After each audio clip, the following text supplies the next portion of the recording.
अगर आप बेबाक और निष्पक्ष खबरें देखना चाहते हैं तो हमारे चैनल को सब्सक्राइब करें और बेल आइकन को दबाएं। हरियाणा के पहले एयरपोर्ट का उद्घाटन पीएम करेंगे। चीफ सेक्रेटरी छुट्टी के दिन हिसार आ रहे हैं। दिल्ली, अयोध्या समेत 5 शहरों की फ्लाइट शुरू होंगी। हरियाणा के इकलौते हिसार एयरपोर्ट का उद्घाटन करने के लिए पीएम नरेंद्र मोदी आ सकते हैं। इसके लिए प्रधानमंत्री से समय लिया जाएगा। इसकी तैयारियों को जांचने और पीएमओ से कोऑर्डिनेशन का जिम्मा हरियाणा के चीफ सेक्रेटरी विवेक जोशी पर है। अब 5 जनवरी यानी रविवार को छुट्टी वाले दिन चीफ सेक्रेटरी हिसार आ रहे हैं। वह एयरपोर्ट प्रोजेक्ट के साथ साथ अन्य बड़े प्रोजेक्टों का मौजूदा स्टेटस भी प्रशासनिक अधिकारियों से लेंगे। चीफ सेक्रेटरी के दौरे को लेकर पूरी प्रशासनिक लॉबी एक्टिव हो गई है। हिसार डीसी और मंडल आयुक्त एक के बाद एक प्रोजेक्ट की डिटेल्स निकलवा रहे हैं। बुधवार को सिविल एविएशन डिपार्टमेंट के सलाहकार नरहरि सिंह बांगर भी एयरपोर्ट पहुंचे थे। यहां उन्होंने गाड़ी में बैठकर पूरे एयरपोर्ट का दौरा किया था। एयरपोर्ट के दूसरे चरण का काम लगभग पूरा हो गया है। यहां से 5 राज्यों के लिए उड़ान शुरू होंगी, जिसमें हिसार से अयोध्या, जम्मू, जयपुर, दिल्ली और अहमदाबाद के लिए उड़ानें जाएंगी। इसके लिए अलायंस एयर के साथ समझौता भी हो चुका है। दिल्ली में घना कोहरा, 202 फ्लाइट्स लेट। धुंध की वजह से श्रीनगर और अमृतसर एयरपोर्ट बंद। हिमाचल में बर्फबारी से पारा -14 डिग्री पहुंचा। देश के उत्तरी राज्यों में कड़ाके की ठंड का असर बना हुआ है। इसकी वजह से सैकड़ों फ्लाइट्स और ट्रेनें प्रभावित हुई हैं। दिल्ली के इंदिरा गांधी इंटरनेशनल एयरपोर्ट पर शुक्रवार को घने कोहरे की वजह से 202 फ्लाइट्स लेट हुई। दिल्ली और आगरा से खुलने वाली कई ट्रेनें देर से खुली। 14 राज्यों में घने कोहरे का असर है। पंजाब के अमृतसर में जीरो विजिबिलिटी के कारण एयरपोर्ट बंद कर दिया गया है। यहाँ फ्लाइट्स के ऑपरेशन रोक दिए गए हैं। इसके अलावा जम्मू कश्मीर के श्रीनगर में भी विजिबिलिटी और बर्फबारी की वजह से फ्लाइट्स ऑपरेशन बंद कर दिया गया है। यूपी आंगनबाड़ी में 1361 वैकेंसी। यूपी में आंगनबाड़ी की 1361 पदों पर भर्ती निकली। भर्ती के लिए जरूर अप्लाई करें।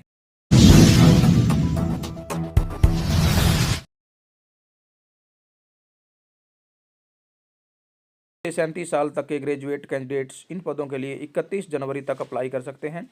कैंडिडेट्स की सैलरी की जानकारी नहीं दी गई है। कैंडिडेट्स ppsc.gov.in पर एप्लीकेशन दर्ज कर सकते हैं।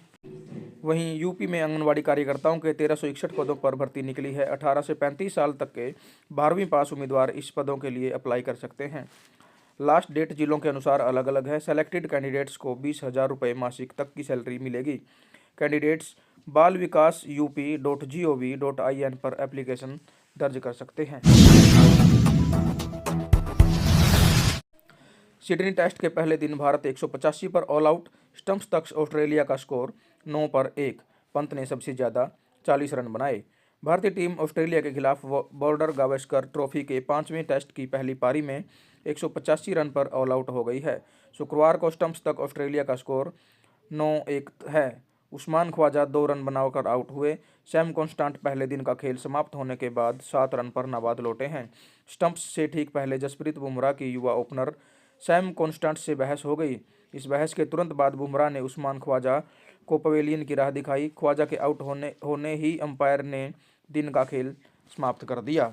भारतीय टीम के ऋषभ पंत ने सबसे ज़्यादा 40 रन बनाए। रविंद्र जडेजा 26 रन बनाकर आउट हुए। शुभमन गिल ने 20 रन और विराट कोहली ने 17 रन का योगदान दिया। ऑस्ट्रेलिया से स्कॉट बोलैंड ने 4 विकेट झटके। मिचेल स्टार्क को 3 विकेट मिले। पैट कमिंस को 2 विकेट मिले। 1 विकेट नाथन लायन के खाते में आया। भारत ने टॉस जीतकर बैटिंग करने का फैसला लिया है। सिडनी क्रिकेट ग्राउंड में रोहित शर्मा की जगह जसप्रीत बुमराह टीम इंडिया की कप्तानी कर रहे हैं। रोहित शर्मा को रेस्ट दिया गया है।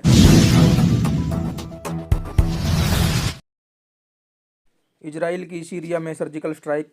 3 घंटे में 120 कमांडो ने टनल में ईरान की मिसाइल फैक्ट्री तबाह की। 4 महीने पहले का ऑपरेशन। इजरायली वायुसेना ने सीरिया के 4 महीने पहले की सर्जिकल स्ट्राइक का वीडियो गुरुवार देर रात तक जारी किया। इजरायली वायुसेना के 120 एलिट कमांडो की एक स्पेशल यूनिट ने 8 सितंबर 2024 को सीरिया में 200 किलोमीटर घुसकर यह कार्रवाई की और ईरान की मिसाइल फैक्ट्री को तबाह कर दिया। इजरायली सेना के मुताबिक ईरान ने पश्चिमी सीरिया के मस्फिया इलाके में पहाड़ को खोदकर अंडरग्राउंड मिसाइल फैक्ट्री बनाई थी। यहां से किलर मिसाइलें बनाकर उसे लेबनान में हिजबुल्लाह और असद की सेना को दिया जाता था। इजराइल के कमांडो ने टनल के अंदर जाकर 2.5 घंटे तक विस्फोटक बिछाए और सुरक्षित बाहर निकल गए। इजराइल ने जब इस ऑपरेशन को अंजाम दिया उस समय सीरिया में बशर अल असद की सरकार थी। इस समय तक इजराइल हिजबुल्लाह के साथ सीधी जंग में शामिल भी नहीं हुआ था। इजरायली सेना ने इस ऑपरेशन को राम रहीम को रणजीत हत्याकांड में सुप्रीम कोर्ट का नोटिस, हाई कोर्ट से बरी हुआ था। साध्वियों की चिट्ठी के शक में डेरा मैनेजर की हत्या हुई थी। हरियाणा के सिरसा स्थित डेरा सच्चा सौदा के मुखी राम रहीम को सुप्रीम कोर्ट ने डेरा मैनेजर रणजीत हत्याकांड में नोटिस जारी किया है। डेरा मैनेजर की साल 2002 में हत्या कर दी गई थी। इस केस में Punjab and Haryana high court ने राम रहीम और उसके साथियों को बरी कर दिया था। सीजीआई की बेंच ने इस केस को सुनवाई के लिए जस्टिस बेला एम त्रिवेदी की बेंच को सौंप दिया था।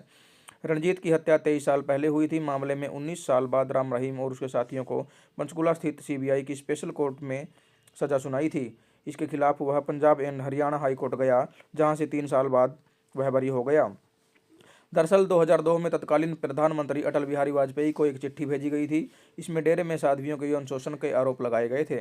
सीबीआई ने जांच के बाद कोर्ट को कहा था कि राम रहीम को शक था कि गुमनाम चिट्ठी के पीछे रणजीत का हाथ है। केजरीवाल बोले, आपदा दिल्ली में नहीं भाजपा में आई है। न दिल्ली चुनाव के लिए सीएम चेहरा है न एजेंडा। पीएम ने आपको आपदा कहा। दिल्ली के पूर्व सीएम अरविंद केजरीवाल ने कहा कि आपदा दिल्ली में नहीं भाजपा में आई हुई है। भाजपा के पास ना तो सीएम फेस है और ना ही एजेंडा। पूर्व सीएम ने कहा, हमने दिल्ली में इतने काम किए हैं कि घंटों तक गिना सकते हैं। अपने 43 मिनट के भाषण में वे पीएम कोई काम नहीं गिना सके। केजरीवाल ने यह पलटवार पीएम मोदी की रैली के 1.5 घंटे बाद किया। दरअसल मोदी ने शुक्रवार को अशोक विहार में रैली के साथ दिल्ली विधानसभा चुनाव के लिए प्रचार का आगाज किया। इस रैली में उन्होंने आप को दिल्ली के लिए आपदा की सरकार बताया था। केजरीवाल ने कहा कि दिल्ली के अंदर कानून व्यवस्था की आपदा है। गैंगस्टर गोलियां चला रहे हैं, व्यापारी रो रहे हैं और सुरक्षा मांग रहे हैं। मोदी और शाह के कानों में आवाज़ नहीं पहुंच रही। उन्होंने कहा कि मैं मोदी जी से कहना चाहूँगा कि शाह जी से कहें, सरकारें जोड़ने तोड़ने से थोड़ा सा समय मिले तो दिल्ली की सुरक्षा पर ध्यान दें। जो काम हम कर रहे हैं उसे आपदा नहीं आशीर्वाद कहते हैं। हरियाणा के हास्य कवि सुरेंद्र शर्मा की जमीन हड़पी। पिता की बनाई धर्मशाला में चचेरे भाई ने स्कूल खोला, फर्जी सिग्नेचर कर लोन भी लिया। हरियाणा के मशहूर हास्य कवि सुरेंद्र शर्मा के फर्जी हस्ताक्षर कर उनकी करोड़ों की प्रॉपर्टी हड़प ली गई। इसे लेकर उन्होंने पुलिस को करीब 1 महीने पहले शिकायत दी थी। शुक्रवार को वह अपने बयान दर्ज करवाने के लिए पहुंचे और मामले का खुलासा किया। उन्होंने बताया कि उनके ताऊ के लड़के ने उनकी प्रॉपर्टी पर कब्जा कर लिया है। प्रॉपर्टी के कागजों पर उनके फर्जी सिग्नेचर भी किए गए, साथ प्रॉपर्टी पर लोन भी ले लिया। बातचीत से मामला सुलझाने का प्रयास किया गया था, लेकिन बात नहीं बनी, इसलिए पुलिस के पास आए हैं। हास्य कवि सुरेंद्र शर्मा महेंद्रगढ़ में नांगल चौधरी के रहने वाले हैं। उनके परिवार की नांगल चौधरी और सरेली में पुश्तैनी जमीन है। इनके पिता 60-70 साल पहले दिल्ली में रहने लगे थे। सुरेंद्र शर्मा ने बताया है कि उनके पिता बालकिशन शर्मा ने गांव में धर्मशाला बनवाई थी। इसके बाद उन्होंने धर्मशाला की ऊपरी मंजिल का निर्माण करवाया। पिता की इच्छा थी कि धर्मशाला का इस्तेमाल हर बिरादरी के लोग करें।